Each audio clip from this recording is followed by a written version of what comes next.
Guys, good morning. Ayan ay sinigang na baboy. Ayan, sinigang na baboy ay inilaga ko muna siya sa tubig ng konting-kunti lang. Pagkatapos na ilaga ko ng konting, yung mga 2 baso lang. Tapos nung mabulakan ko siya ng konti, tinapon ko yung sabaw. Kasi nga, 'di ba? Para maalis naman yung germs, 'di ba?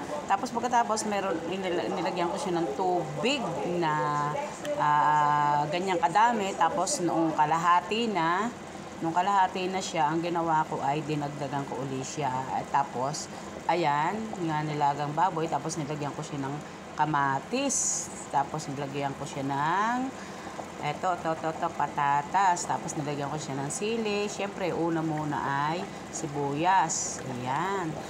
Yan yung aking nilaga. Tapos kamatis lang ang aking nilagay kasi nga gusto ko maasim-asim. O, ganyan lang. Tapos, ilalagay ko na para mapalambot nyo pala, lagyan mo na siya ng yelo. Ayan, para madaling lumambot, pakidagdagan mo ng yelo. Ayan, yelo yan. Ice. Pagkatapos na malagyan ko ng ice, halu-haluin natin. Pagkatapos, pag medyo malambot-lambot na, ilagay na natin ayan. Siyempre, ilalagay na natin ating sangkap. Pero pabulakan muna natin mabuti. At pag ating napabulakan mabuti, ay siyempre ilalagyan natin ng gulay. Kailangan natin lagyan ng gulay. Katulad nito. Pwede yung, ayan, anong tawag dito? Ang tawag sa gulay na yan, nakakalimutan ko. Ayan, ito yung gulay na ganyan. Ano bang ang gulay na yan? Yung mustasa daw yan dito, pero ewan ko ba kung totoong mustasa yan tawag dyan. Ayan, inuna ko na muna yan, mustasa. Mustasa daw yan dito, pero ewan ko kung tunay na mustasa yan. Hindi ko alam. Ang alam ko lang na ilalagay ko ay yung, ayan, ito. At yan. Ito, kailangan lagyan ko ng pechay na. Ayan, lagyan na natin si pechay. Ayan. Diba? Lalagyan na natin si pechay. Sinigang lang yan sa kamatis kasi gusto ko maasim-asim. 2 kamatis lang nilagay ko. Tapos lalagyan ko na siya ng asin. Lagyan na natin siya ng asin. Kunti lang asin. Diba?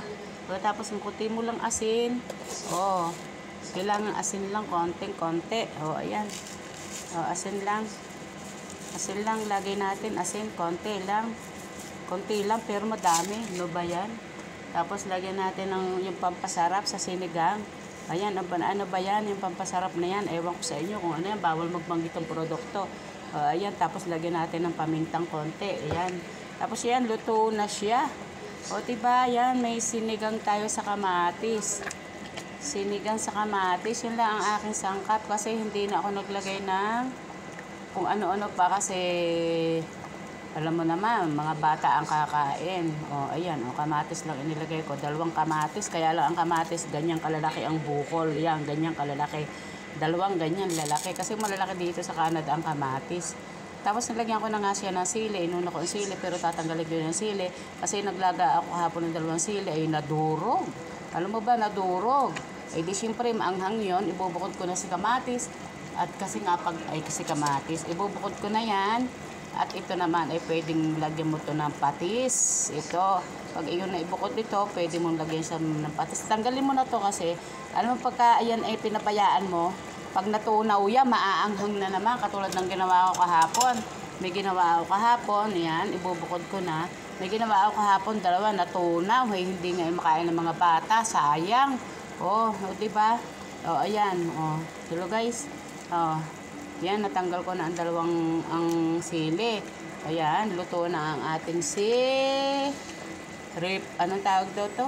Yung patatas na maliliit. Kaya hello guys, ibukod nyo ang sili. Kasi nga baka matunaw, ay kawawa ang mga bata, maanghang. Katulad ng ginawa ko kahapon. Yung ginawa ko kahapon ay natunaw. Ayan, natunaw ang Ayan, yung ginawa ko kahapon, ayan tingnan nyo, ayan ang ginawa ko kahapon. Natunaw siya, natunaw yung sili ko. Kaya, ayun, naglaga na naman ako ng panibago. Hello guys, wag nyo pababayaang maano yung sili, matunaw. Kasi natunaw nga dito, amin na lang itong matatanda kasi nga natunaw nga yung yung dalawang sili eh maanghang, super anghang, pero ang sarap-sarap niya, di ba? Ayan. Ayan, oh, di ba? Sarap-sarap niya. Kaya hello guys, ganyan ang pagluluto. Tapos ito nga, ito na nga, ayan. Ayan yung bago ngayon ng aking mga apong kakainin.